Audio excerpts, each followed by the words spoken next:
Welcome to my YouTube channel HR Educational Hub মৰমৰ ছাত্ৰ-ছাত্ৰীসকল আজি আমি আলোচনা কৰিম গোলাঘাট জিলাৰ যেটো সায়েন্সৰ প্ৰিবোৰ্ড এক্সামিনেশনৰ কোৱেশ্চন পেপাৰ আছে সেই কোৱেশ্চন পেপাৰখন এতে যি 45 টা এমসিকিউ আছে সেই এমসিকিউ কেইটা আমি 100% কনসেপচনৰ সৈতে আলোচনা কৰিম মৰমৰ ছাত্ৰ-ছাত্ৰীসকল ইয়াৰ আগতে মই 22 টা জিলাৰ প্ৰিবোৰ্ড এক্সামিনেশনৰ কোৱেশ্চন পেপাৰ সলিউশন কৰিছো তাৰ লগতে হাফ ইয়েৰলি এক্সামিনেশনৰ কোৱেশ্চন পেপাৰ সলিউশন কৰিছো মৰমৰ ছাত্ৰ-ছাত্ৰীসকল 2017 পৰা 2024 লৈকে PYQs यानी कि प्रीवियस ईयर क्वेश्चन पेपर जिकेटा আছে হেকেটাৰ এমসিকিউ আমি সলিউশন কৰিম তোমালোকে চেনেলটো সাবস্ক্ৰাইব কৰা আৰু তোমাৰ বন্ধুবৰ্গৰ সৈতে শেয়াৰ কৰা মৰমৰ ছাত্ৰ-ছাত্ৰীসকল মেথছৰ 12টা জিলাৰ এমসিকিউ সলভ কৰা হৈছে তোমালোকে হেবোৰ চাই লবা তোমালোকৰ আহিবলগীয়া মেট্ৰিক পৰীক্ষাৰ কাৰণে খুবেই দৰকাৰী আৰু তোমালোকৰ মেট্ৰিক পৰীক্ষাৰ কাৰণে যিমানবোৰ দৰকাৰী টপিকস আছে গুটেকেটা টপিকস মই ডে বাই ডে আলোচনা কৰি আছো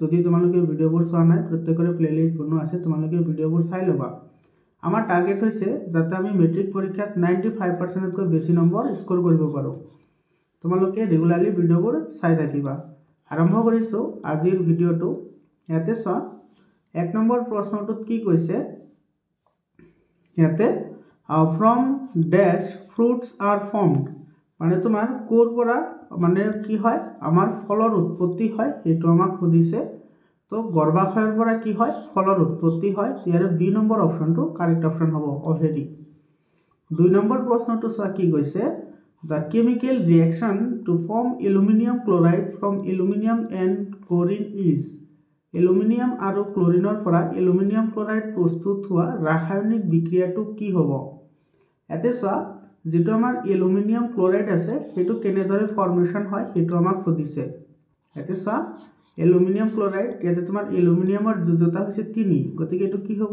AlCl3 গতিকে ইয়াৰে যেটো আমাৰ ৰিঅ্যাকশন হ'ব হেতু তোমাৰ কি হ'ব এটো এলুমিনিয়াম প্লাস এতে কি আছে তোমাৰ ক্লোৰিন আছে এতে ক্লোৰিন আছে কিমানটা 3টা আছে গতিকে এটো যদি আমি ব্যালেন্স কৰিব লাগে তেতিয়া হলে আমি কি কৰিব লাগিব ইয়াতে আগতে ক্লোৰিন খিনি আমি ঠিক কৰি লৈছো ইয়াতে ক্লোৰিন 3টা আছে ইয়াতে দুটা আছে গতিকে ইয়াতে আমি 3টা ক্লোৰিন দি দিলো তো 3টা ক্লোৰিন দিয়াৰ লগে লগে ইয়াতে আমাৰ ক্লোৰিন টোটাল কিমানটা হৈ গল 6টা হৈ গল হয়নে তো ক্লোৰিন হৈ গল কেইটা 6টা কিন্তু ইয়াতে আছে কেইটা 3টা গতিকে এটা আমি দিব লাগিব কেইটা দুটা তো টোটাল ইয়াতে ক্লোৰিন হৈ গল কিমানটা 6টা কিন্তু তোমাৰ ক্লোৰিন 6টা হোৱাৰ লগে লগে এলুমিনিয়াম কেইটা হৈ গল দুটা হৈ গল তো আমি ইয়াতে এলুমিনিয়াম দুটা দিব লাগিব তো 2Al + 3Cl2 ফৰ্মেশন হ'ব 2AlCl3 হয়নে তো এই অপশনটো কোনটো অপশনত আছে এটা তোমাৰ সি নম্বৰ অপশনত আছে গতিকে আমাৰ সি নম্বৰ অপশনটো কি হ'ব কাৰেক্ট অপশন হ'ব 3 নম্বৰ কোৱেশ্চনটো চোৱা 3 নম্বৰ কোৱেশ্চনত কি কৈছে which of the following is a combination reaction তলৰ কোনটো এটা সংযোজন বিক্ৰিয়া হয় সংযোজন বিক্ৰিয়া মানে কি তোমাৰ দুটা বা ততোধিক বিক্ৰিয়ক পদাৰ্থৰ মাজত বিক্ৰিয়া ঘটি মাত্ৰ এটা বিক্ৰিয়াজাত পদাৰ্থ উৎপন্ন হ'ব হেবোৰক আমি কম্বিনেশন ৰিঅ্যাকশন বুলি কও এক নম্বৰটো দোছোৱা কি কৈছে ক্যালসিয়াম অক্সাইডে যেতিয়া ওয়াটাৰৰ লগত ৰিঅ্যাকশন কৰে তেতিয়া ফৰ্মেশন হয় ক্যালসিয়াম হাইড্ৰক্সাইড ইয়াতে সোৱা তোমাৰ দুটা বিক্ৰিয়ক পদাৰ্থ আছে আৰু এটা বিক্ৰিয়াজাত পদাৰ্থ আছে গতিকে এটো এটা কম্বিনেশন ৰিঅ্যাকশন হয় দুই নম্বৰত দিছে কাৰ্বনে যেতিয়া অক্সিজেনৰ লগত ৰিঅ্যাকশন কৰে তেতিয়া তোমাৰ কাৰ্বন ডাই অক্সাইড গ্যাস ফৰ্মেশন হয় এটো এটা তোমাৰ কি হয় কম্বিনেশন ৰিঅ্যাকশন হয় অৰ্থাৎ সংযোজন বিক্ৰিয়া হয় 3 নম্বৰত দিছে আয়ৰন সালফেটক আয়ৰন সালফেট এতে এটা বিক্ৰিয়ক পদাৰ্থ আছে ভাঙি গৈ আয়ৰন অক্সাইড সালফাৰ ডাই অক্সাইড আৰু সালফাৰ ট্ৰাই অক্সাইড ফৰ্মেশন হৈছে তোমালোকে এই ৰিঅ্যাকশনটো এনে মনত ৰাখিবা যেটো তোমাৰ আয়ৰন সালফেটৰ যেটো তোমাৰ ডিকম্পোজিশন ৰিঅ্যাকশন আছে হেতু তোমাৰ হয় অৰ্থাৎ বিযোজন বিক্ৰিয়া হয় এটো এটা বিযোজন বিক্ৰিয়া এটো আমাৰ কি নহয় কম্বিনেশন ৰিঅ্যাকশন নহয় লেড নাইট্ৰেটক তাপ দিলে তোমাৰ এটো আয়ৰন অক্সাইড এতে তোমাৰ এতে লেড অক্সাইড হ'ব লাগিছিল লেড অক্সাইড নাইট্ৰোজেন ডাই অক্সাইড আৰু অক্সিজেন ফৰ্মেশন হয় এটো এটা ডিকম্পোজিশন ৰিঅ্যাকশন হয় অৰ্থাৎ বিযোজন বিক্ৰিয়া হয় তো সংযোজন বিক্ৰিয়া আমি পালো কোনটো 1 আৰু 2 তো 1 আৰু 2 কোনটো অপশনত আছে সো এটো বি নম্বৰ অপশনত আছে দেৰফৰ আমাৰ বি নম্বৰ অপশনটো কাৰেক্ট অপশন হ'ব পৰমৰ ছাত্ৰ-ছাত্ৰীসকল ইয়াৰ আগতে মই যিমানবোৰ ভিডিও আপলোড কৰিছো প্ৰত্যেকটো ভিডিওতে মই প্ৰতিটো অপশনৰ বিষয়ে মই ডেসক্ৰিপশন দিছো আৰু তোমালোকৰ এই ডেসক্ৰিপশনখিনি মনত ৰাখিবা বহুত ইম্পৰ্টেন্ট হয় এই ডেসক্ৰিপশ্যনখিনি যদি তুমি মনত ৰাখিব পাৰা তোমাৰ যিবোৰ লং কুৱেশ্যন আহিব সেই লং কুৱেশ্যনবোৰ তুমি সলিউশন কৰাৰ কাৰণে এপ্লিকেবল হ'বা বা এভেইলেবল হ'বা। ইয়াৰ পিছত চোৱা 4 নম্বৰ কুৱেশ্যনটো তোমাৰ কি কৈছে which of the following is butanoic acid তলত কোনটো এটা বিউটানইক এসিড হয়। ইয়াতে চোৱা বিউটানইক এসিড ইয়াতে লাষ্টত ওই শব্দটো ইউজ হৈছে। তো যদি ওই শব্দটো ইউজ হয় তেতিয়াহ'লে তোমালোকে জানাই এটা এটা কাৰ্বক্সিলিক গ্ৰুপ হয় আৰু কাৰ্বক্সিলিক গ্ৰুপ হলে তোমাৰ কি আহিব COOH এটো হৈছে তোমাৰ কাৰ্যকৰী মূলক এটো আহিব। তো কাৰ্যকৰী মূলকটো বহুত ইম্পৰ্টেন্ট হয় তোমালোকৰ কাৰণে। মই এবাৰ তোমালোকক মনত পেলাই দিছো। সো কাৰ্যকৰী মূলক প্ৰথমতে আছে ক্লোৰো আৰু ব্ৰমো यानी कि তোমাৰ ক্লোৰিন আৰু ব্ৰোমিন। তাৰ পিছত আছে কি তাৰ পিছত আছে তোমাৰ এলকহল এলকহলৰ কাৰ্যকৰী মূলক হৈছে তোমাৰ OH। তাৰ পিছত আছে তোমাৰ কিটন কিটনটো হ'ব তোমাৰ C ডাবল বন্ড OC। তাৰ পিছত আছে তোমাৰ কাৰ্বক্সিলিক গ্ৰুপ হেতু তোমাৰ COOH আমি এনেকৈ লিখিব পাৰো এটো ডাবল বন্ড O আৰু এফালে থাকিব তোমাৰ OH এটো হৈছে তোমাৰ কাৰ্বক্সিলিক গ্ৰুপ। আৰু তোমাৰ এটা আছে কি এলডিহাইড এলডিহাইডটো কেনেকৈ লিখা হয় C ডাবল বন্ড O আৰু এফালে H এটো হৈছে তোমাৰ এলডিহাইড গ্ৰুপ। আৰু তোমাৰ ক্লোৰিন আৰু ব্ৰোমিন যদি থাকে তেতিয়াহলে তোমাৰ যিবোৰ যৌগ হ'ব হেউৰৰ আগত তোমাৰ কি বহিব ক্লোৰো বহিব নহলে ব্ৰমো ইউজ হ'ব। যদি এলকহল থাকে তেতিয়াহলে তোমাৰ শেষত অল শব্দটো ইউজ হ'ব। যদি কিটন কাৰ্যকৰীমূলক থাকে তেতিয়াহলে তোমাৰ অন শব্দটো ইউজ হ'ব। কাৰ্বক্সিলিক গ্ৰুপ থাকিলে তোমাৰ ওই শব্দটো ইউজ হ'ব ওই শব্দ। আৰু যদি তোমাৰ এলডিহাইড থাকে তেতিয়াহলে এল শব্দটো ইউজ হ'ব। এই গুটেইখিনি কথা তুমি মনত ৰাখিবা কাৰ্যকৰীমূলকৰ বিষয়ে গুটেইখিনি মই কৈ দিলো। তো ইয়াতে বিউটানইক এসিডৰ কথা কৈছে তো লাষ্টত তোমাৰ কি শব্দ ইউজ হৈছে ওই শব্দ ইউজ হৈছে। তো ওই শব্দটো তোমাৰ এটো কি হ'ব ওই শব্দটো তোমাৰ এটো কাৰ্বক্সিলিক গ্ৰুপ হ'ব আৰু কাৰ্বক্সিলিক গ্ৰুপৰ যেটো কাৰ্যকৰীমূলক হেতু হৈছে COOH। এতিয়া তুমি অপচন চোৱা COOH ক'ত আছে ইয়াতে তোমাৰ COOH আছে ইয়াতেও COOH আছে। ইয়াতে কৈছে তোমাৰ বিউটানইক বিউট মানে হৈছে 4 অৰ্থাৎ কাৰ্বন হ'ব লাগিব 4টা। ইয়াতে 1 2 3 4 ইয়াতে তোমাৰ 4টা তোমাৰ কি আছে কাৰ্বন আছে গতিকে এটো এ নম্বৰ অপচনটো কি হ'ব কারেক্ট অপশন হ'ব। এটো সাথে কার্বন আছে 3টা এতে কার্বন 3টা থাকিলে এটো হচ্ছে তোমার প্রোপানয়িক অ্যাসিড এটো নহয় আমার বিউটানয়িক অ্যাসিড এ নম্বরটো কারেক্ট অপশন হয়। 5 নম্বৰ কোশ্চেনটো সা কি কৈছে which of the following alcohol combines with potassium permanganate to form ethanoic acid তলৰ কোনটো এলকহল পটাসিয়াম পাৰম্যাঙ্গানেটৰ লগত তাপৰ উপস্থিতিত ইথানয়িক এসিড প্ৰস্তুত কৰে। সো এই যেটো হৈছে এটো তোমাৰ কি হয় হাইড্ৰোকাৰ্বনৰ জাৰণ বিক্ৰিয়া হয় হাইড্ৰোকাৰ্বনৰ জাৰণ বিক্ৰিয়া। তোমাৰ ইয়াতে এলকহলৰ তোমাৰ কি কৰে ইথানয়িক এসিডলৈ পৰিবৰ্তন কৰে। তো এলকহলৰ লগত তোমাৰ অক্সিজেন যোগ হয় অক্সিজেন যোগ হৈ তোমাৰ হেতু কি কৰে কাৰ্বক্সিলিক গ্ৰুপলৈ পৰিবৰ্তন কৰে। এনেকুৱা বিক্ৰিয়াক তোমাৰ হাইড্ৰোকাৰ্বনৰ জাৰণ বুলি কোৱা হয়। তো ইয়াতে তোমাৰ ইথানয়িক এসিড হ'ব তো ইথানয়িক এসিড আৰু ইয়াতে আছে তোমাৰ কি এলকহল হয়নে। তো ইয়াৰে তোমাৰ শুদ্ধ উত্তৰ কোনটো হ'ব এটো হ'ব তোমাৰ এটো এ নম্বৰ অপশনটো কি হ'ব কাৰেক্ট অপশন হ'ব এটো তোমাৰ ইথানল। ইথানলৰ পৰা তোমাৰ কি হ'ব ইথানয়িক এসিড উৎপন্ন হ'ব ইথানলৰ পৰা ইথানয়িক এসিড ফৰ্মেশন হ'ব বুজি পালানে এটো তোমাৰ ইথানল হয়। ইয়াৰ পিছত চোৱা 6 নম্বৰ কোশ্চনটো তোমাৰ কি কৈছে ইয়াতে when a small amount of acid added to water the phenomena is called যেতিয়া তোমাৰ কম পৰিমাণৰ এসিড পানীৰ সৈতে যোগ কৰা হয় তেতিয়া তলৰ কোনটো পৰিঘটনা ঘটে। তো ইয়াতে চোৱা কি কৈছে তোমাৰ কম পৰিমাণৰ এসিড পানীত যোগ কৰিছে তো হেতু কি হ'ব লঘুকৰণ হ'ব অৰ্থাৎ ডাইলুশন হ'ব অৰ্থাৎ তোমাৰ এসিডৰ গাঢ়তা কমি যাব। তাৰ পিছত তোমাৰ প্ৰশমন বিক্ৰিয়া বুলি কৈছে ইয়াতে প্ৰশমন। তাৰ পিছত কৈছে তোমাৰ হাইড্ৰোনিয়াম আয়ন যেহেতু তোমাৰ এটো কি হয় এসিড হয় এসিডে তোমাৰ পানীৰ লগত বিক্ৰিয়া কৰিলে কি কৰিব হাইড্ৰোনিয়াম আয়ন গঠন কৰিব আৰু লৱণ গঠন হয় অৰ্থাৎ তোমাৰ কি হ'ব লৱণ গঠন হ'ব অৰ্থাৎ তোমাৰ ইয়াতে তোমাৰ 1 1 এটো তোমাৰ 3 হ'ব হা এটো 1 3 আৰু 4 কাৰেক্ট 1 3 আৰু 4 কোনটো কোনটো অপশনত আছে 1 3 আৰু 4 কোনটো কোনটো অপশনত আছে ইয়াতে নাই কিটা অপশন প্ৰশমন বিক্ৰিয়া আৰু লৱণ। আচ্ছা ইয়াতে তোমাৰ লৱণৰ গঠন যেটো আছে লৱণ তেতিয়াহে গঠন হয় যেতিয়া এচিডে ক্ষাৰকৰ লগত বিক্ৰিয়া কৰে। সৰি এইটো 4 নম্বৰ অপশ্যনটো নহ'ব। তেতিয়াহ'লে তোমাৰ 1 নম্বৰ আৰু 3 নম্বৰ অপশ্যনটো কাৰেক্ট হ'ব। তো এইটো তোমাৰ এ নম্বৰ অপশ্যনটো কি হ'ব কাৰেক্ট অপশ্যন হ'ব। আৰু যেতিয়া তোমাৰ এচিড আৰু ক্ষাৰকে বিক্ৰিয়া কৰিলেহে তোমাৰ প্ৰশমন বিক্ৰিয়া হয়। গতিকে এ নম্বৰ অপশ্যনটো কাৰেক্ট অপশ্যন হয়। ইয়াৰ পিছত 7 নম্বৰ কুৱেশ্যনটো চোৱা। ইয়াতে the nature of calcium phosphate present in teeth enamel, দাঁতৰ এনামেলত থকা কেলছিয়াম ফসফেটৰ প্ৰকৃতি কি? এইটো তোমাৰ ক্ষাৰকীয় প্ৰকৃতিৰ হয় আৰু সেইকাৰণে আমি খাদ্য খালে আমি ব্ৰাছ কৰিব লাগে যাতে তোমাৰ বেক্টেৰিয়াবোৰে ক্ৰিয়া কৰি যিখিনি তোমাৰ এচিড ফৰ্মেশ্যন কৰে সেই এচিডে তোমাৰ কি কৰে আমাৰ দাঁতৰ এনামেলটো ক্ষয় কৰে, অৰ্থাৎ দাঁতৰ ক্ষয়ভৱন হয়। আৰু কেতিয়া হয়? যেতিয়া তোমাৰ আমাৰ মুখৰ ভিতৰৰ pH 5.5তকৈ কম হয়। মই তোমালোকক গোটেইখিনি ডেছক্ৰিপশ্যন দি গৈ আছোঁ, তোমালোকে ভালদৰে এইবোৰ মনত ৰাখিবা, তোমালোকৰ কাৰণে দৰকাৰী হ'ব। তেতিয়াহ'লে এ নম্বৰ অপশ্যনটো কি হ'ব কাৰেক্ট হ'ব। আৰু এটা কথা মনত ৰাখিবা, আমাৰ যিটো টিথ এনামেল আছে এইটো আমাৰ শৰীৰৰ আটাইতকৈ কঠিনতম পদাৰ্থ, ঠিক আছে, বা কঠিনতম অংগ। আৰু এইটো তোমাৰ গঠন হয় কিহেৰে? কেলছিয়াম ফসফেটেৰে। কেলছিয়াম ফসফেটেৰে গঠন হয়, ঠিক আছে। ইয়াৰ পিছত 8 নম্বৰ কুৱেশ্যনটো চোৱা। 8 নম্বৰ কুৱেশ্যনটো কি কৈছে? ইয়াতে তোমাৰ মেক্সিমাম কুৱেশ্যন নিউ পেটাৰ্ণৰ কুৱেশ্যন হয়। 8 নম্বৰ কি কৈছে চোৱা। The metal which are mixed with iron to make stainless steel are. এইটো তোমাৰ শংকৰ ধাতুৰ ওপৰত কুৱেশ্যনটো দিছে। লুৰ লগত কোনকেইটা ধাতু যোগ কৰিলে ষ্টেইনলেছ ষ্টিল পাব পাৰি?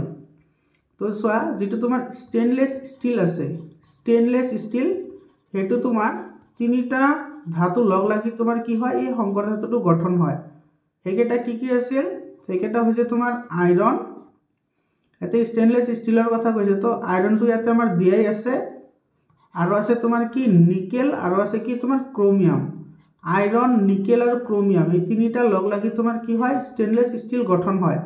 ইয়াতে আইৰণটো আমাৰ দিয়াই আছে, তো নিকেল আৰু ক্ৰমিয়াম এইটো বি অপশ্যনটো কি হ'ব কাৰেক্ট অপশ্যন হ'ব। বুজি পালানে? ইয়াৰ পিছৰ কুৱেশ্যনটো চোৱা। শংকৰ ধাতুখিনি বহুতেই ইম্পৰ্টেণ্ট হয়, শংকৰ ধাতুৰ এইখিনি তুমি মনত ৰাখিবা। তাৰপিছত কৈছে the correct decreasing order of metal in the reactivity series. ধাতুৰ সক্ৰিয়তাৰ ক্ৰমৰ সঠিক ক্ৰমটো কি হ'ব? ইয়াতে শুদ্ধটো আমাক ওলাবলৈ দিছে। তো ইয়াতে চোৱা, কেলছিয়াম, মেগনেছিয়াম, আইৰণ আৰু গ'ল্ড আৰু আইৰণ আছে। তো ইয়াতে যিটো গ'ল্ড আছে গ'ল্ডটো একেবাৰে লাষ্টত আহিব লাগিব, হয়নে? কাৰণ তোমাৰ যিটো গ'ল্ড আছে সেইটো আটাইতকৈ কম সক্ৰিয় ধাতু, গতিকে এইটোও নহয়, এইটোও নহয়। ইয়াতে তোমাৰ গ'ল্ড আছে, হয়নে? মেগনেছিয়াম আছে, কেলছিয়াম আছে আৰু কি আছে আইৰণ আছে। কিন্তু চোৱা, যিটো তোমাৰ মেগনেছিয়াম আছে, মেগনেছিয়ামটো কেলছিয়ামতকৈ কম সক্ৰিয়, অৰ্থাৎ আমাৰ কেলছিয়ামটো আগত আহিব লাগিব। তো এইটো চি নম্বৰ অপশ্যনত আছে, গতিকে আমাৰ চি নম্বৰ অপশ্যনটো কাৰেক্ট অপশ্যন হয়। 10 নম্বৰ কুৱেশ্যন চোৱা। The hormone that remove seed dormancy is. বীজৰ সুপ্ততা দূৰ কৰা হৰমনবিধৰ নাম কি? বীজৰ সুপ্ততাৰ কথা কৈছে ইয়াতে, মানে কোনটো হৰমনে তোমাৰ বীজৰ সুপ্ততা নাশ কৰিব, সেইটো হৈছে তোমাৰ জিবাৰেলিন। সেইটো জিবাৰেলিনে তোমাৰ কি কৰে বীজৰ সুপ্ততা নাশ কৰে। বাকীকেইটাৰ কাৰ্য মই কৈ দিছোঁ। অক্সিজেনে তোমাৰ উদ্ভিদৰ বৃদ্ধি হোৱাত সহায় কৰে, চাইটোকাইনিনে তোমাৰ কোষ বিভাজনত সহায় কৰে, আৰু যিটো এপচাইচিক এচিড আছে সেইটো উদ্ভিদৰ বৃদ্ধিত বাধা দিয়ে। তাৰপিছত তোমাৰ পাত সৰি পৰা কামটো নিৰ্ণয় কৰে। তাৰপিছত তোমাৰ ফলবোৰ সৰি পৰা বা ফল পকা এই গোটেইখিনি কাম তোমাৰ এপচাইচিক এচিডে নিয়ন্ত্ৰণ কৰে। ইয়াৰ পিছৰ প্ৰশ্নটো চোৱা। 11 নম্বৰ কুৱেশ্যনটো। Which of the following is an example of artificial selection. তলৰ কোনটো কৃত্ৰিম নিৰ্বাচনৰ উদাহৰণ? কৃত্ৰিম নিৰ্বাচনৰ উদাহৰণ তোমাৰ এইটো কি হ'ব? এইটো এ নম্বৰ অপশ্যনটো কাৰেক্ট হ'ব। তোমালোকৰ কিতাপত ধুনীয়াকৈ দিয়া আছে লাষ্ট পেৰাগ্ৰাফত, এইটো বনৰীয়া বন্ধাকবিৰ বিৱৰ্তন। এইটো তোমাৰ কি হয় কৃত্ৰিম ইভালুৱেশ্যন হয়, কৃত্ৰিম চিলেকশ্যন হয়, ঠিক আছে। ইয়াতে তোমাৰ কালেও সৃষ্টি কৰে। এই কালেটো কি হয় তোমালোকে ভালদৰে চাই ল'বা। 12 নম্বৰ কুৱেশ্যনটো চোৱা। In the following food webs which two organisms will compete for food. তলত দিয়া কোন দুবিধ জীৱই খাদ্যৰ বাবে প্ৰতিযোগিতা বেছি কৰিব? এতিয়া তুমি লক্ষ্য কৰা, খাদ্যৰ কাৰণে সেইটোৱে তোমাৰ বেছিকৈ যুদ্ধ কৰিব যাৰ ওপৰত বেছিকৈ তোমাৰ কি থাকিব প্ৰাণী নিৰ্ভৰশীল থাকিব। তো ইয়াতে চোৱা, যিটো এ আছে এৰ ওপৰত তোমাৰ চি আৰু বি নিৰ্ভৰশীল হয়, আৰু তোমাৰ বিৰ ওপৰত ডি নিৰ্ভৰশীল হয়, আৰু তোমাৰ চিৰ ওপৰত কোন কোন নিৰ্ভৰশীল হয় এফ আৰু ডি। কিন্তু ডিৰ ওপৰত তোমাৰ কোন কোন নিৰ্ভৰশীল হয় ডিৰ ওপৰত কোনে কোনে নিৰ্ভৰশীল হয় ডিৰ ওপৰত তোমাৰ জি আৰু কোন নিৰ্ভৰশীল হয় ই নিৰ্ভৰশীল হয় হয়নে সেইকাৰণে ইয়াৰে তোমাৰ শুদ্ধ উত্তৰ কোনটো হ'ব ইয়াৰে শুদ্ধ উত্তৰ হ'ব তোমাৰ ডি আৰু এফ এটো ডি আৰু কোন হ'ব এফ হ'ব এই দুটা তোমাৰ বেছিকে তোমাৰ কি কৰিব খাদ্যৰ কাৰণে অভাৱত ভুগিব ঠিক আছে কাৰণ তোমাৰ এৰ পৰা তোমাৰ বিও গ্ৰহণ কৰিছে সিও গ্ৰহণ কৰিছে আৰু হেতুৰ পৰা সিৰ পৰা ডি গ্ৰহণ কৰাৰ লগতে তোমাৰ এও গ্ৰহণ কৰিছে গতিকে ইয়াৰ শুদ্ধ উত্তৰ কোনটো হ'ব সি নম্বৰ অপশনটো কাৰেক্ট অপশন হ'ব 13 নম্বৰ কোৱেশ্চনটো চোৱা 13 নম্বৰ কোৱেশ্চনটোত কি কৈছে which of the following is traditional method of water harvesting in Kerala তলৰ কোনবিধ কেৰালা ৰাজ্যৰ পুৰণি কালৰ পানী সঞ্চয়ন পদ্ধতি হয় তো তোমাৰ যেটো কেৰালা আছে কেৰালাৰ পানী সঞ্চয়ন পদ্ধতি হৈছে সাৰেঙ্গমস এটো সি নম্বৰ অপশনটো কি হ'ব কাৰেক্ট অপশন হ'ব ইয়াৰ পিছত 14 নম্বৰ কোৱেশ্চনটো চোৱা এটো কি কৈছে the number of electrons in 1 coulomb of charge is 1 coulomb আধানত থকা ইলেক্ট্ৰনৰ সংখ্যা কিমান এটো ইলেক্ট্ৰনৰ সংখ্যা বুলি কৈছে তো ইলেক্ট্ৰনৰ সংখ্যা হলে কি হ'ব 1.6 * 10 to the power -19 sorry minus নহয় 19 ডাইরেক্টলি এটো তোমার এ নম্বৰ অপশনটো কি হ'ব কাৰেক্ট অপশন হ'ব 15 নম্বৰ কোৱেশ্চনটো চোৱা working principle of electric fuse depends upon এতে কৈছে যে বৈদ্যুতিক ফিউজৰ কাৰ্যনীতি নিৰ্ভৰ কৰে কাৰ ওপৰত নিৰ্ভৰ কৰে বৈদ্যুতিক প্ৰবাহৰ ৰাসায়নিক ক্ৰিয়াৰ ওপৰত বৈদ্যুতিক প্ৰবাহৰ চুম্বকীয় ক্ৰিয়াৰ ওপৰত বৈদ্যুতিক প্ৰবাহৰ মানৰ ওপৰত বৈদ্যুতিক প্ৰবাহৰ তাপীয় ক্ৰিয়াৰ ওপৰত সো আমাৰ যেটো ফিউজ আছে সেই ফিউজটোৰ মূল কাৰ্যনীতি কি ফিউজৰ মূল কাৰ্যনীতি হৈছে যেতিয়া তোমাৰ ফিউজৰ মাজেৰে অতিৰিক্তভাৱে প্ৰবাহ চালিত হ'ব তেতিয়া ফিউজটো গৰম হ'ব আৰু গৰম হোৱাৰ ফলত ফিউজটো গলি যাব গতিকে তোমাৰ যেটো হিটিং ইফেক্ট আছে হেতুটো হ'বই হয়নে তাৰ পিছত তোমাৰ প্ৰবাহৰ মানৰ ওপৰত নিৰ্ভৰ কৰিব কাৰণ প্ৰবাহৰ মান বেছি হলে তোমাৰ টেম্পাৰেচাৰও বেছি হয় অৰ্থাৎ তোমাৰ সি আৰু ডি দুয়োটা হ'ব বুজি পাইছানে এটো তোমাৰ এ আৰু বি টো নহয় তো সি আৰু ডি হ'ব সি আৰু ডি হলে তাৰ মানে এটো তোমাৰ 2 আৰু 3 হ'ব 2 আৰু 3 কোনটো অপশনত আছে এটো বি নম্বৰ অপশনত আছে আচ্ছা এটো 4 দিয়া আছে সো এটো তোমাৰ দুটাহে হ'ব বিদ্যুৎ প্ৰবাহৰ চুম্বকীয় ক্ৰিয়াৰ ওপৰত নিৰ্ভৰ নকৰে বিদ্যুৎ প্ৰবাহৰ ৰাসায়নিক ক্ৰিয়াৰ ওপৰত নিৰ্ভৰ নকৰে আচ্ছা এটো তোমাৰ 3 আৰু 4 আছে এটো অপশন আছে এটো সি নম্বৰ অপশনত আছে 3 আৰু 4 এটো তোমাৰ 3 হয় হা এটো সি লিখা আছে 3 আৰু এটো হৈছে তোমাৰ 4 3 আৰু 4 এটো সি নম্বৰ অপশনটো কাৰেক্ট অপশন হয় ইয়াতে একচুয়ালি নাম্বাৰিং কৰিব লাগিছিল ইয়াতে এবিসিডি দি দিছে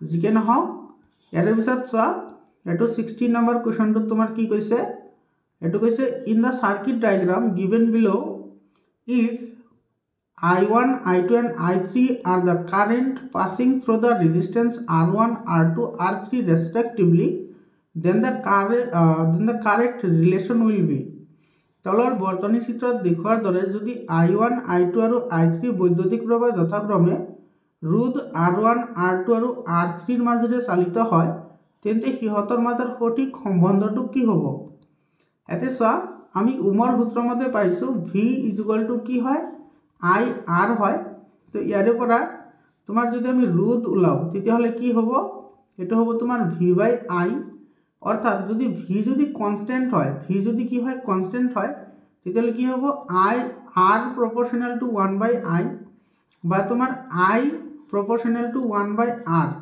তাৰ মানে তোমাৰ যেটো প্ৰবাহ আছে সেই প্ৰবাহটো তোমাৰ ৰোধৰ কি হয় ব্যস্তানুপাতিক হয় অৰ্থাৎ তোমাৰ ৰোধ বাড়িলে তোমাৰ প্ৰবাহৰ মান কি হ'ব কম হ'ব ৰোধ যদি বাড়ে প্ৰবাহৰ মান কম হ'ব তো ইয়াতে চোৱা ৰোধৰ মান তোমাৰ দিয়া আছে ইয়াতে তোমাৰ R1 দিয়া আছে কিমান 5 R2 দিয়া আছে তোমাৰ কিমান 10 আৰু R3 দিয়া আছে কিমান R3 দিয়া আছে 30 তো তোমাৰ যেটো R3 আছে এটো আটাইতকৈ বেছি আছে তো R3 ৰ মাজেৰে আটাইতকৈ কম প্ৰবাহ যাব এটো হ'ব I3 এটো আটাইতকৈ কি হ'ব কম হ'ব এটো দিয়া আছে 10 তাৰ পিছত এটো তোমাৰ কম হ'ব হয়নে এটো তোমাৰ আটাইতকৈ কম হ'ব এটো হ'ব অলপ কম ঠিক আছে আৰু তোমাৰ যেটো 5 দিয়া আছে অৰ্থাৎ 5 টো তোমাৰ কি হ'ব বেছি হ'ব অৰ্থাৎ তোমাৰ এই 5 টোৰ মাজেৰে সৰ্বোচ্চ প্ৰবাহ যাব অৰ্থাৎ I1 ৰ মাজেৰে সৰ্বোচ্চ প্ৰবাহ যাব, তাৰপিছত I2 ৰ মাজেৰে সৰ্বোচ্চ প্ৰবাহ যাব, তাৰপিছত আহিব I3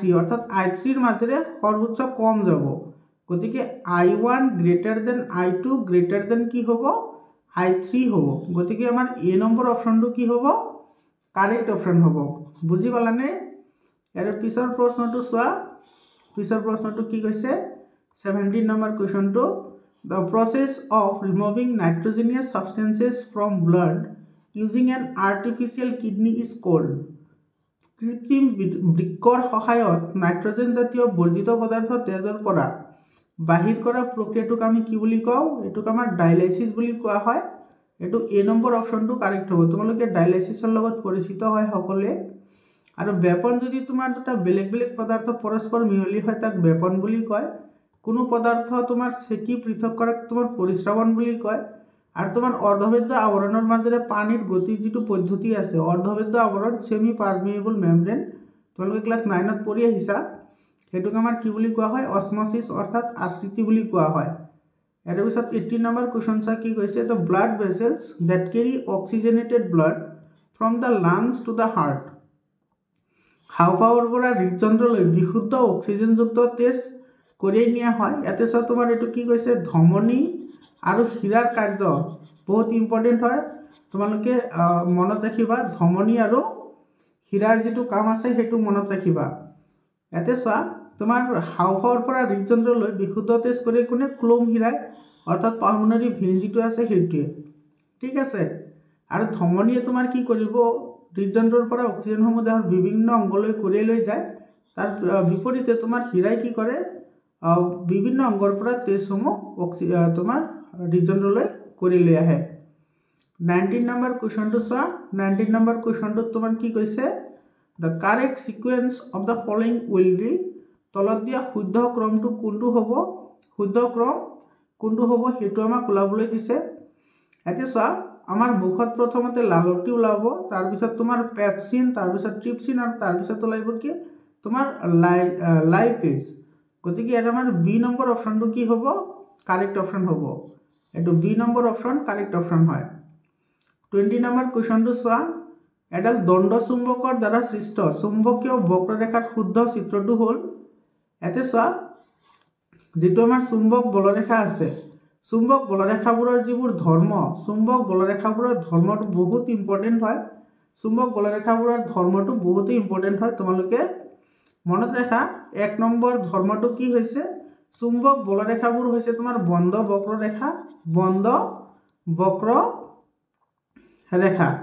আৰু তোমাৰ 2 নম্বৰ হৈছে তোমাৰ চুম্বক বলৰেখাবোৰে কেতিয়াও কটাকটি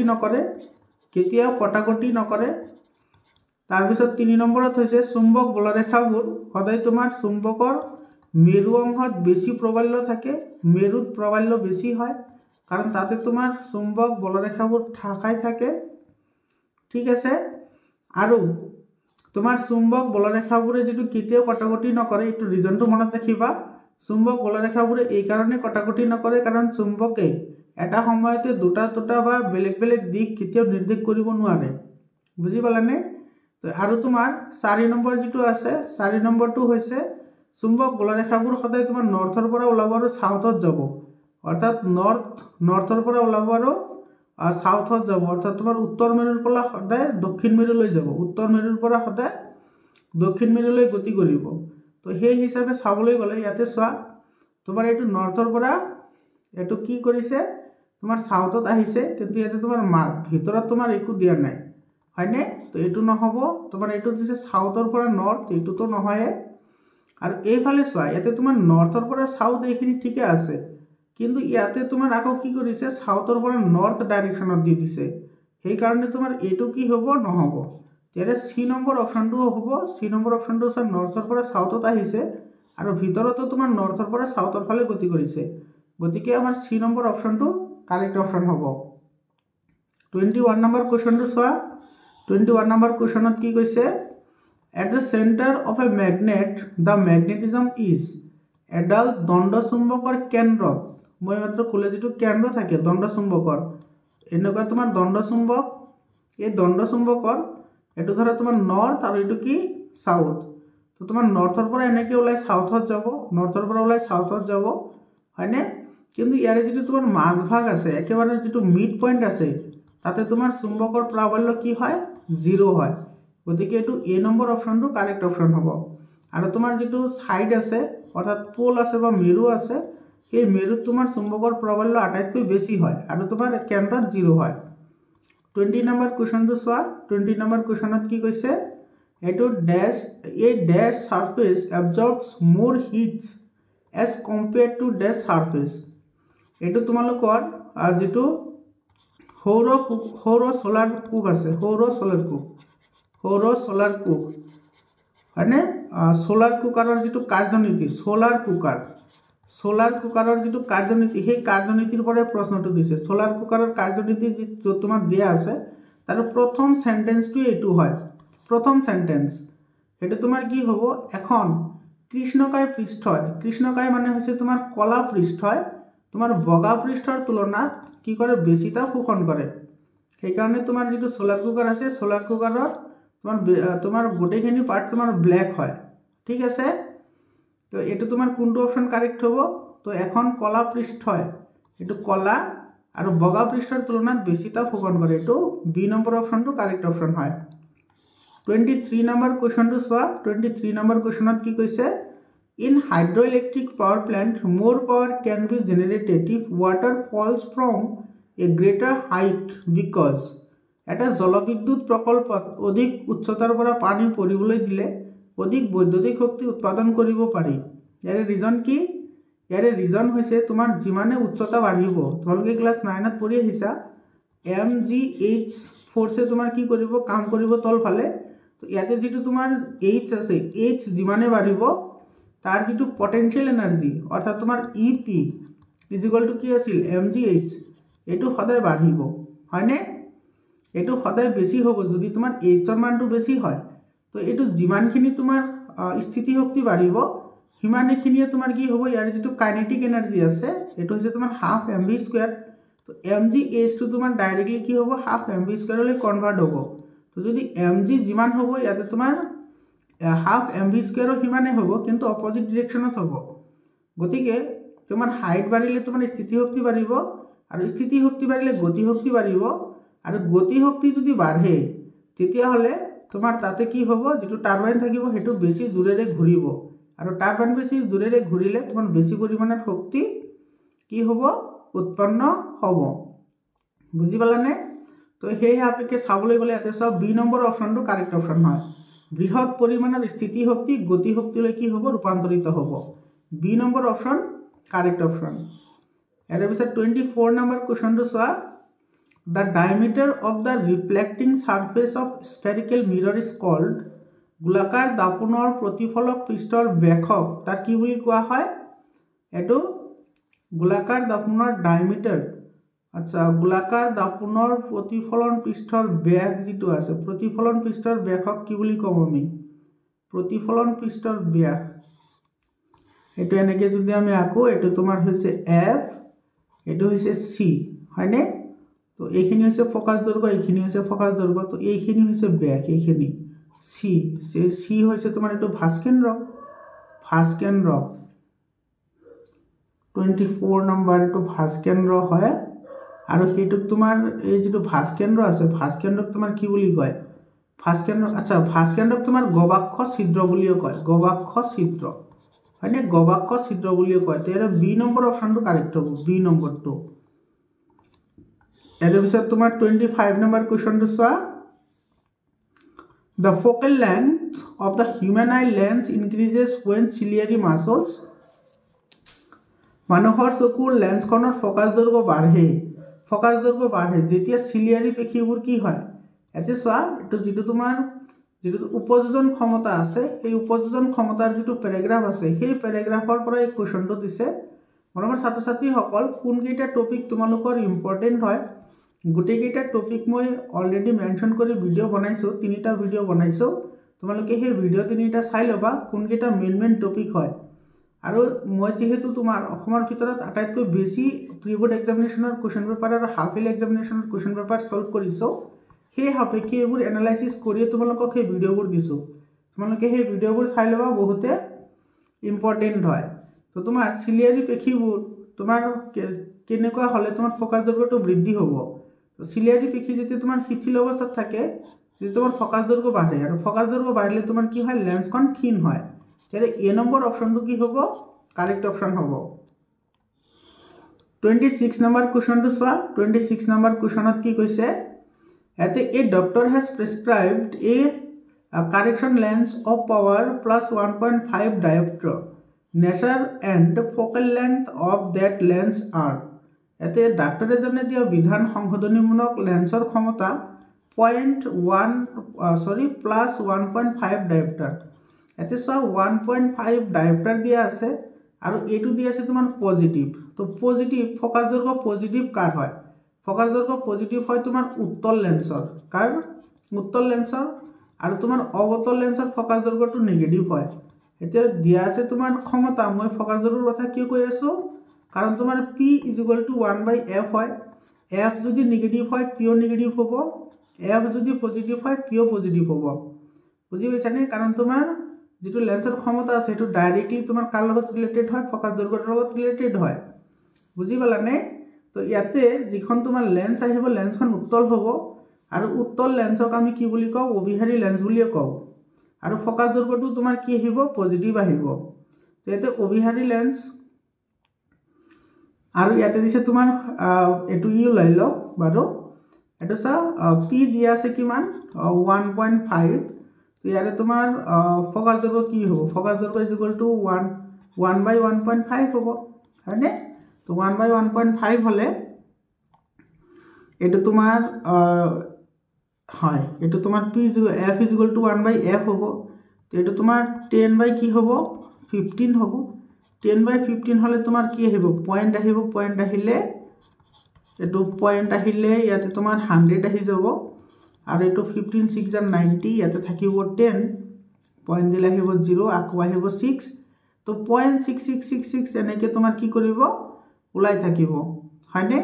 তো সেই সাপেক্ষে চাবলৈ গ'লে এইটো আমাৰ কোনটো অপশ্যন কাৰেক্ট হ'ব, ইয়াতে তোমাৰ ডি নম্বৰ অপশ্যনটো কাৰেক্ট অপশ্যন হ'ব। ডি নম্বৰটো এইটো চোৱা, এইটো অভিহাৰী লেন্স হয়, তাৰ লগতে 0.67 মিটাৰ হয়। তো এইটো কাৰেক্ট অপশ্যন হ'ব। 27 নম্বৰ কুৱেশ্যনটো চোৱা। The correct logical sequence for a food chain is. খাদ্য শৃংখলৰ বাবে যুক্তিসংগত শুদ্ধ ক্ৰমটো কোনটো হয়? প্ৰথমতে আহিব কি, প্ৰথমতে আহিব তোমাৰ উৎপাদক, তাৰপিছত উপভোক্তা, তাৰপিছত বিয়োজক। এইটো বি নম্বৰ অপশ্যনটো কাৰেক্ট অপশ্যন হয়। ইয়াৰ পিছৰ প্ৰশ্নটো চোৱা। 28 নম্বৰ কুৱেশ্যনটো তোমাৰ কি কৈছে, the correct sequence of reflex arc, অৰ্থাৎ প্ৰতিধ্বনুৰ সৃষ্টিৰ যুক্তিসংগত ক্ৰমটো কি? ইয়াত তোমাৰ এই কুৱেশ্যনটো বহুত ইম্পৰ্টেণ্ট হয়। এই প্ৰশ্নটো তোমাৰ মেক্সিমাম জিলাতে আহিছে। 28 নম্বৰ কুৱেশ্যনটো ইয়াতে তোমাৰ কৈছে যে প্ৰতিধ্বনু যিটো আছে সেইটো কেনেকৈ মানে বাৰ্তাসমূহ গ্ৰহণ কৰে। তো প্ৰথমতে ৰিচিপ্টৰ আহিব, তাৰপিছত sensory motor, spinal cord, motor neuron আৰু মাছলছ, অৰ্থাৎ গ্ৰাহক, সংঘবাহী নিউৰন, স্নায়ুৰজ্জু, আজ্ঞাবাহী নিউৰন আৰু কাৰ্যকৰী পেশী। এইটো এ নম্বৰ অপশ্যনটো কি হ'ব, কাৰেক্ট অপশ্যন হ'ব। ইয়াৰ পিছৰ প্ৰশ্নটো চোৱা। 29 নম্বৰ কুৱেশ্যনটোত কি কৈছে, তলৰ কোনটোৱে পাৰমাণৱিক ব্যাসাৰ্ধ আটাইতকৈ কম? ইয়াতে পাৰমাণৱিক ব্যাসাৰ্ধৰ কথা সুধিছে। পাৰমাণৱিক ব্যাসাৰ্ধ আটাইতকৈ কম কোনটোৰ হ'ব সেইটো আমাৰ লাগে। ইয়াতে চোৱা, যিটো তোমাৰ পাৰমাণৱিক ব্যাসাৰ্ধ আছে সেইটো আমি পৰ্যায়ৰ পৰা নিৰ্ণয় কৰিব পাৰোঁ। পৰ্যায় এটাৰ তোমাৰ কি হয়, বাওঁফালৰ পৰা যদি আমি সোঁফালে যাওঁ, পাৰমাণৱিক যিটো ব্যাসাৰ্ধ থাকে সেইটো তোমাৰ কি হয়, কমি যায়। পাৰমাণৱিক ব্যাসাৰ্ধ কি কৰে, কমে। আৰু তোমাৰ বৰ্গ এটাৰ যদি ওপৰৰ পৰা তলফালে আহোঁ তেতিয়াহ'লে পাৰমাণৱিক ব্যাসাৰ্ধ কি হয়, বৃদ্ধি হয়, হয়নে? ইয়াতে চোৱা, ছ'ডিয়াম যিটো আছে, ছ'ডিয়ামটো তোমাৰ মেটেল হয়, তো এইটো তোমাৰ পৰ্যায় এটাৰ কোনফালে থাকিব, বাওঁফালে থাকিব। ক্লৰিনটো তোমাৰ 17 হয়, হিলিয়ামটো হাইড্ৰজেন হিলিয়াম হয়নে, হিলিয়ামৰ 2 হয়, এইটো হৈছে তোমাৰ 18 নম্বৰ বৰ্গৰ। আৰু এইফালে আছে তোমাৰ ফ্ল'ৰিন, ফ্ল'ৰিনৰ F, এইটো 9 হয়, 9 হ'লে তোমাৰ 2 7 হ'ব, এইটো হ'ব তোমাৰ 17 বৰ্গৰ, এইটো তোমাৰ 17 বৰ্গৰ। তো আটাইতকৈ কম কাৰ হ'ব সেইটো আমাৰ সুধিছে। আটাইতকৈ কম কাৰ হ'ব, যিটো 18 নম্বৰ বৰ্গত থাকিব সেইটোৰ আটাইতকৈ কম হ'ব, অৰ্থাৎ এইটো ডি নম্বৰ অপশ্যনটো কি হ'ব, কাৰেক্ট অপশ্যন হ'ব, হিলিয়াম। এইটো ডি নম্বৰ অপশ্যনটো কাৰেক্ট অপশ্যন হ'ব হিলিয়ামৰ পাৰমাণৱিক ব্যাসাৰ্ধ আটাইতকৈ কি হ'ব কম হ'ব হিলিয়ামৰ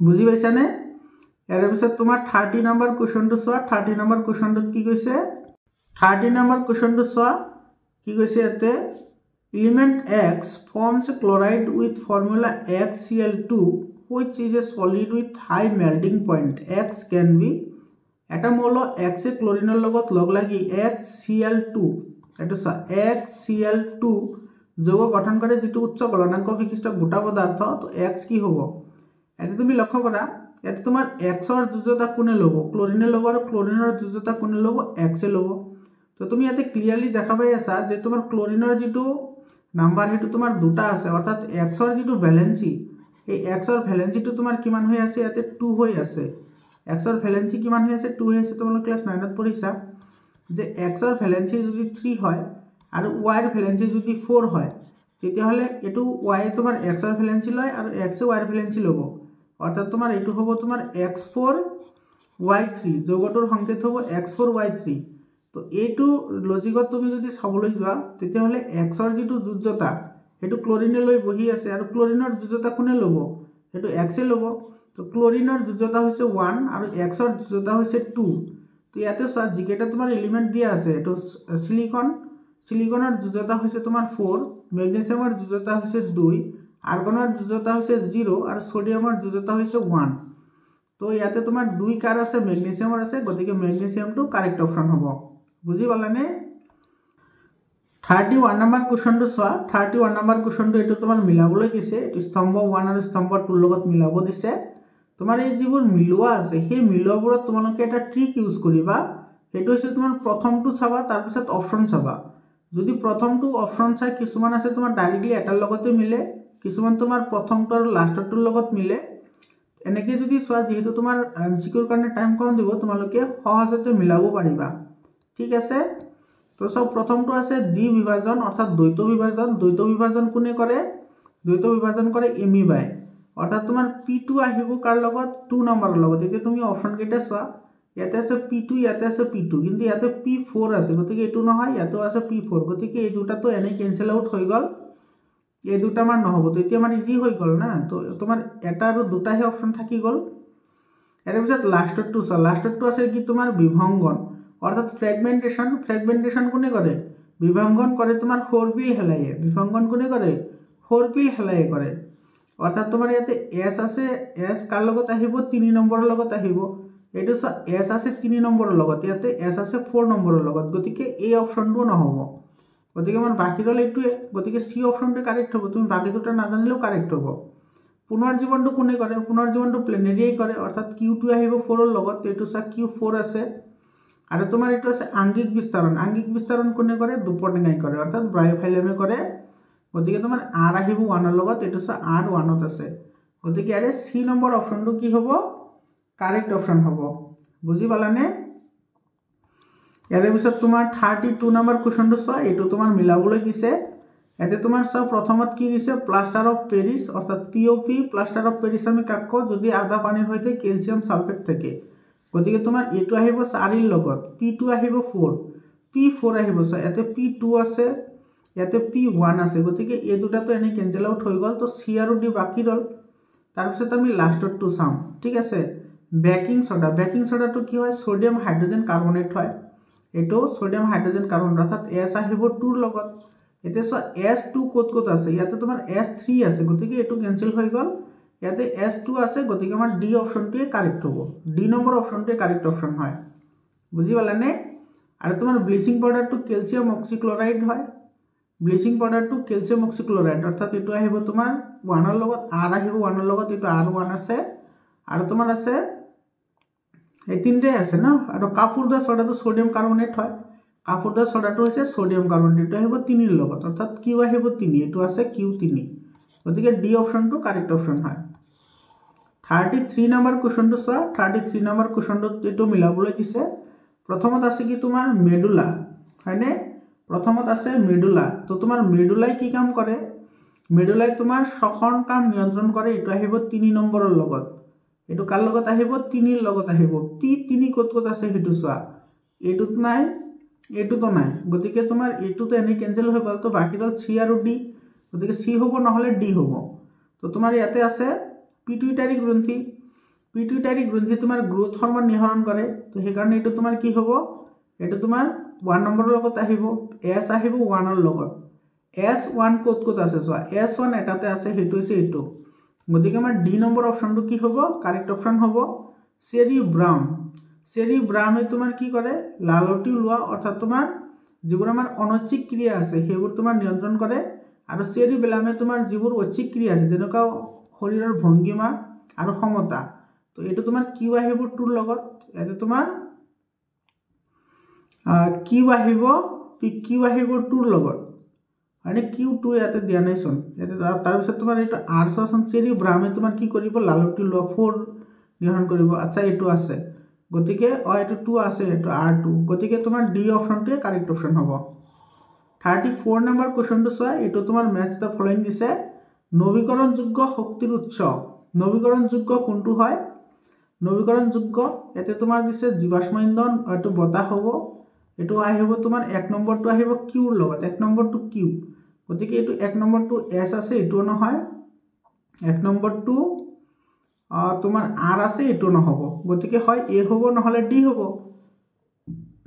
লাষ্টৰটো চোৱা, মহানগৰ। মহানগৰৰ পৰা আমি কি পাওঁ, জোৱাৰ ভাটাৰ শক্তি পাওঁ, জোৱাৰ ভাটাৰ শক্তি পি কিউ আৰ, গতিকে 4 নম্বৰটো আৰত আহিব। 4 নম্বৰটো আৰত, এইটো এটা অপশ্যনত আছে, এইটো এ নম্বৰ অপশ্যনত আছে, গতিকে এ নম্বৰ অপশ্যনটো তোমাৰ কি হ'ব, কাৰেক্ট অপশ্যন হ'ব। বাকীকেইটা তোমালোকে মিলাই লোৱা। ইয়াৰ পিছত চোৱা, তোমাৰ ইয়াতে এইটো 34 গ'ল, এতিয়া আহিব 35 নম্বৰ কুৱেশ্যন। ইয়াতে তোমাৰ দুটা উক্তি দিয়া আছে, সেই উক্তিৰ ক্ষেত্ৰত কোনটো শুদ্ধ হ'ব কোনটো অশুদ্ধ হ'ব সেইটো তুমি লিখিব লাগে, ঠিক আছে। 35 নম্বৰ চোৱা কি কৈছে, ইয়াতে মানুহৰ প্ৰজননৰ ক্ষেত্ৰত ইন হিউমেন ৰিপ্ৰডাক্টিভ চিষ্টেম, এইটো তোমাৰ কি কৈছে, sperm combines with egg which results of fertilisation of eggs, ডিম্বকোষৰ নিষেচিত হয়, ডিম্বকোষ নিষেচিত হয়, এইটো তোমাৰ কি হয়, কাৰেক্ট হয়। নিষেচিত ডিম্বকোষ অমৰা বা প্লেচেণ্টালৈ পৰিৱৰ্তন হয়, এইটো তোমাৰ ইনকাৰেক্ট হয়। কাৰণ তোমাৰ নিষেচিত ডিম্বাণুটো তোমাৰ কি হ'ব, যোজন কোষলৈ পৰিৱৰ্তন হ'ব, অমৰালৈ পৰিৱৰ্তন নহয়। অমৰা বা প্লেচেণ্টা হৈছে তোমাৰ যিটো ভ্ৰূণ কোষ আছে, সেই ভ্ৰূণ কোষে মাতৃদেহৰ পৰা কি কৰে, খাদ্য গ্ৰহণ কৰাত সহায় কৰে, এইটো কথাটো মনত ৰাখিবা, ইম্পৰ্টেণ্ট হয়। তো 1 নম্বৰটো শুদ্ধ হ'ব, 2 নম্বৰটো ভুল হ'ব। তো 1 নম্বৰ শুদ্ধ, 2 নম্বৰটো ভুল, এইটো তোমাৰ কোনটো অপশ্যনত আছে চোৱা তুমি, 1 শুদ্ধ 2 ভুল, এইটো তোমাৰ 1 নম্বৰ এ নম্বৰ অপশ্যনত আছে, গতিকে 35ৰ এ নম্বৰ অপশ্যনটো কাৰেক্ট অপশ্যন হ'ব। বুজি পালানে? এইটো 1 নম্বৰত আছে চোৱা, 1 সত্য 2 অসত্য, গতিকে এইটো এ নম্বৰ অপশ্যনটো কাৰেক্ট অপশ্যন হ'ব। ইয়াৰ পিছৰ প্ৰশ্নটো চোৱা, পিছৰ প্ৰশ্নটোত হৈছে 36 নম্বৰ কুৱেশ্যনটোত কি কৈছে, ইয়াতে জাৰণ বিক্ৰিয়াত ইলেক্ট্ৰনৰ অপহৰণ ঘটে, এইটো কাৰেক্ট হয়। জাৰণ বিক্ৰিয়াত তোমাৰ কি হ'ব, ইলেক্ট্ৰনবোৰ অপহৰণ হ'ব, অৰ্থাৎ লজ অফ ইলেক্ট্ৰন হ'ব, গতিকে এইটো কাৰেক্ট হয়। বিজাৰণ প্ৰক্ৰিয়াত অক্সিজেন যোজিত হয়, মানে বিজাৰণ যিটো বিক্ৰিয়া আছে সেইটো তোমাৰ অক্সিজেন যোগ হয়, এইটো তোমাৰ ইনকাৰেক্ট হয়। বিজাৰণত অক্সিজেন এৰিহে দিয়ে হয়নে, আৰু জাৰণত অক্সিজেন গ্ৰহণ কৰে, আৰু হাইড্ৰজেন তোমাৰ এৰি দিয়ে, অৰ্থাৎ হাইড্ৰজেনৰ অপহৰণ ঘটে কাৰণে তোমাৰ ইলেক্ট্ৰনৰ অপহৰণ ঘটেটো কাৰেক্ট হয়। এইটো তোমাৰ কি হ'ব, এ নম্বৰ অপশ্যনটো কাৰেক্ট হ'ব। 37 নম্বৰ চোৱা, গাৰোৱাল পাহাৰৰ ৰেণীনামৰ গাঁৱত চিপকো আন্দোলন আৰম্ভ হৈছিল, এইটো কাৰেক্ট হয়। কেতিয়া আৰম্ভ হৈছিল, এইটো 1970 চনত আৰম্ভ হৈছিল, তো এইটো কাৰেক্ট হয়। চিপকো আন্দোলনৰ গুৰি ধৰোঁতা আছিল সুন্দৰবালা বহুগুণা, এইটো তোমাৰ কি হয়, কাৰেক্ট হয়, অৰ্থাৎ দুয়োটা কাৰেক্ট হয়, দুয়োটা কাৰেক্ট হয়। এইটো কোনটো অপশ্যনত আছিল, দুয়োটা কাৰেক্ট, 1 আৰু 2 দুয়োটা সত্য, এইটো তোমাৰ চি অপশ্যনত আছে, গতিকে চি অপশ্যনটো কাৰেক্ট হ'ব। এইটো 37ৰ চি অপশ্যনটো কাৰেক্ট হ'ব। 38 নম্বৰ চোৱা, সালোক সংশ্লেষণ প্ৰক্ৰিয়াত ইন ফটোচিনথেচিছ কি কৈছে, ইয়াতে light energy converts to chemical energy, পোহৰ শক্তি ৰাসায়নিক শক্তিলৈ কি হয়, পৰিৱৰ্তন হয়, এইটো তোমাৰ কি হয়, কাৰেক্ট হয়। এই ৰাসায়নিক শক্তি এটিপি আৰু NADPH হিচাপে উদ্ভিদ দেহত সংৰক্ষিত হয়, সেইটো কৈছে আমাৰ। তো ইয়াতে তোমাৰ কি হ'ব, দুয়োটা শুদ্ধ হ'ব, গতিকে এইটো চি নম্বৰ অপশ্যনটো কাৰেক্ট অপশ্যন হয়। 39 নম্বৰ কুৱেশ্যনটো চোৱা, 39 নম্বৰ কুৱেশ্যনটো তোমাৰ কি কৈছে, 39 নম্বৰটো ইয়াতে এমনাইট হৈছে মাছৰ জীৱাশ্ম, এমনাইটটো মাছৰ জীৱাশ্ম বুলি কৈছে, এইটো তোমাৰ কি হ'ব, ইনকাৰেক্ট অপশন হব। আৰু এইটো কৈছে তোমাৰ ট্ৰাইলবিট হৈছে অমেৰুদণ্ডী প্ৰাণীৰ জীৱাশ্ম, এইটো তোমাৰ কি হয় কাৰেক্ট অপশন হয়। অৰ্থাৎ 1টো তোমাৰ ভুল, 2 শুদ্ধ, 1 অসত্য 2 শুদ্ধ। এইটো কোনটো অপশনত আছে এটা চোৱা, এইটো তোমাৰ 1 অসত্য 2 সত্য, এইটো বি নম্বৰ অপশনত আছে, গতিকে এইটো বি নম্বৰ অপশনটো কাৰেক্ট অপশন হ'ব। এইটো বি নম্বৰ অপশনটো কাৰেক্ট অপশন হ'ব, এইটো বি নম্বৰটো কাৰেক্ট অপশন হয়। ইয়াৰ পিছত চোৱা তোমাৰ এছাৰশন আৰু ৰিজনিঙৰ কুৱেশ্যন দিছে। এছাৰশন আৰু ৰিজনিঙৰ কুৱেশ্যনত তোমাৰ কি কৈছে, এইটো 40 নম্বৰ কুৱেশ্যনটো চোৱা। 40 নম্বৰ কুৱেশ্যনত কি কৈছে, saturated hydrocarbons are always chemically less reactive. সম্পৃক্ত হাইড্ৰকাৰ্বনসমূহ ৰাসায়নিকভাৱে কম সক্ৰিয়, এইটো তোমাৰ কাৰেক্ট হয়। কিহৰ কাৰণে কম সক্ৰিয় তোমালোকে জানানে? কাৰণ তোমাৰ সম্পৃক্ত যিবোৰ হাইড্ৰকাৰ্বন থাকে, সম্পৃক্ত হাইড্ৰকাৰ্বনত তোমাৰ সিঙ্গল বন্ড থাকে, অৰ্থাৎ এক বান্ধনী থাকে, আৰু এক বান্ধনীবোৰ তোমাৰ কি হয় কম শক্তিশালী হয়। কম শক্তিশালী হয় কাৰণে ইহঁতৰ সক্ৰিয়তাও কম হয়, গতিকে এ নম্বৰ অৰ্থাৎ এছাৰশনটো কাৰেক্ট হয়। All valencies of carbon atoms are satisfied by single covalent bond, এইটো তোমাৰ ইনকাৰেক্ট হয়। কাৰ্বনৰ সকলোবোৰ যুজতা সহযোগী এক বান্ধনীৰ দ্বাৰা পূৰ্ণ হয়, এইটো তোমাৰ মিছা হয়। কাৰণ তোমাৰ কাৰ্বনৰ তোমাৰ 3টা প্ৰকাৰ আছে, এটা হৈছে তোমাৰ এলকেন যৌগ, হাইড্ৰকাৰ্বনৰ প্ৰকাৰ এলকেন, এটা হৈছে তোমাৰ এলকিন, আৰু এটা হৈছে কি এলকাইন। এতিয়া তোমাৰ কেৱল কাৰ্বনৰ লগত এক বান্ধনী থাকে কেৱল এলকেনত, এলকিনত থাকে তোমাৰ ডাবল বন্ড, আৰু তোমাৰ এলকাইনত থাকে ট্ৰিপল বন্ড। তো তোমাৰ 3টা বন্ধনী আৰু 2টা বন্ধনী থাকিব পাৰে, কিন্তু ইয়াতে কেৱল এটা বন্ধনীৰ কথা কৈছে, সেইকাৰণে এইটো আমাৰ কি হ'ব ইনকাৰেক্ট স্টেটমেন্ট হ'ব। ঠিক আছে, কোনটো অপশন হয় তোমালোকে চাই ল'বাচোন বাৰু। 41 নম্বৰত কি কৈছে চোৱা, aluminium oxide and zinc oxide R acidic in nature. Aluminium oxide আৰু জিংক অক্সাইড হৈছে আম্লিক প্ৰকৃতিৰ, এইটো তোমাৰ ইনকাৰেক্ট হয়। কিহৰ কাৰণে চোৱা, যেহেতু এলুমিনিয়াম হৈছে ধাতু, জিংকো হৈছে ধাতু, আৰু ধাতুৰ অক্সাইডবোৰ সদায় ক্ষাৰকীয় হয়। ধাতুৰ অক্সাইডবোৰ সদায় ক্ষাৰকীয় আৰু অধাতৱী অক্সাইডবোৰ হৈছে আম্লিক, গতিকে এইটো ইনকাৰেক্ট হয়। ইয়াতে তোমাৰ কি কৈছে, যুক্তি কি দিছে চোৱা, উভয়ধৰ্মী প্ৰকৃতি মানে এনে এটা পদাৰ্থ হয় আম্লিক আৰু ক্ষাৰকীয় উভয় ধৰ্ম প্ৰদৰ্শন কৰে, এইটো তোমাৰ কি হয় কাৰেক্ট হয়।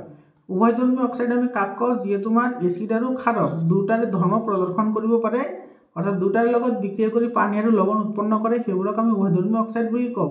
গতিকে তোমাৰ ৰিজনটো কি হ'ব কাৰেক্ট হ'ব। এছাৰশন ইনকাৰেক্ট, ৰিজনটো কাৰেক্ট হয়। অপশন কোনটো হ'ব চাই ল'বা। 42 নম্বৰ কুৱেশ্যনটো চোৱা, dominant character express themselves in F1 progeny, এইটো তোমাৰ কি হয় কাৰেক্ট হয়। প্ৰভাৱী চৰিত্ৰবিলাক প্ৰথম অৱতজনতে প্ৰকাশ পায়, এইটো কাৰেক্ট স্টেটমেন্ট হয়। ৰিজন কি দিছে চোৱা, they are represented by capital letter of English alphabet T for all characters. এই চৰিত্ৰবিলাকক বুজাবলৈ ইংৰাজী বৰ্ণমালাৰ বৰ্ণ টি আখৰটো উখ চৰিত্ৰৰ বাবে ব্যৱহাৰ কৰা হয়, এইটো তোমাৰ কাৰেক্ট হয়। তো তোমাৰ এছাৰশন আৰু ৰিজন দুয়োটা কাৰেক্ট হয়, কিন্তু তোমাৰ এছাৰশনটো ৰিজনৰ শুদ্ধ ব্যাখ্যা নহয়, এইটো কিন্তু ডাইৰেক্টলি এইটো তোমাৰ কি নকৰে স্যাটিসফাই নকৰে। তো অপশন কোনটো হ'ব চাই ল'বা। 43 নম্বৰত কি কৈছে চোৱা, এইটো কৈছে the magnetic field produce A current carrying solenoid is independent of its length and cross section of area. এডাল বিদ্যুৎ পৰিবাহী সলিনয়েডত সৃষ্টি হোৱা চুম্বক ক্ষেত্ৰ প্ৰবাল্যৰ মান সলিনয়েডৰ দৈৰ্ঘ্য আৰু প্ৰস্থচ্ছেদৰ কালিৰ ওপৰত নিৰ্ভৰ কৰে, এইটো তোমাৰ কি হয় কাৰেক্ট স্টেটমেন্ট হয়। কাৰণ তোমাৰ সলিনয়েড এটাৰ ভিতৰত তোমাৰ প্ৰবাহ যিমান যাব তাৰ চুম্বক ক্ষেত্ৰৰ প্ৰবাল্য সিমানে বাঢ়িব, আৰু যিটো তোমাৰ প্ৰবাহ আছে প্ৰবাহটো তোমাৰ কি কৰে প্ৰস্থচ্ছেদৰ কালিৰ ওপৰত নিৰ্ভৰ কৰে, দৈৰ্ঘ্যৰ ওপৰতো নিৰ্ভৰ কৰে। দৈৰ্ঘ্য বাঢ়িলে তোমাৰ কি হ'ব ৰোধ বাঢ়িব, আৰু ৰোধ যদি বাঢ়ে তেতিয়াহ'লে তোমাৰ প্ৰবাহৰ মান কম হ'ব। আকৌ যদি তোমাৰ প্ৰস্থচ্ছেদ যদি ইনক্ৰিজ হয়, অৰ্থাৎ তোমাৰ ক্ষেত্ৰফল বাঢ়িলে তোমাৰ ৰোধ কমে, আৰু ৰোধ কমিলে প্ৰবাহৰ মান বাঢ়ে। বুজি পাইছানে? তো তোমাৰ এইটো এছাৰশনটো কাৰেক্ট স্টেটমেন্ট হয়। ইয়াৰ পিছত তোমাৰ ৰিজন কি দিছে চোৱা, ৰিজনত কৈছে the magnetic field inside the solenoid is uniform. এডাল সলিনয়েডৰ ভিতৰৰ চুম্বক ক্ষেত্ৰ সদায় সুষম হয়, এইটো কাৰেক্ট হয়, কিন্তু এইটোৰ শুদ্ধ ব্যাখ্যা নহয়। তো চাই ল'বা কোনটো অপশন কাৰেক্ট হয়। 44 নম্বৰ চোৱা কি কৈছে, the sky appears dark passenger flying at very high altitude.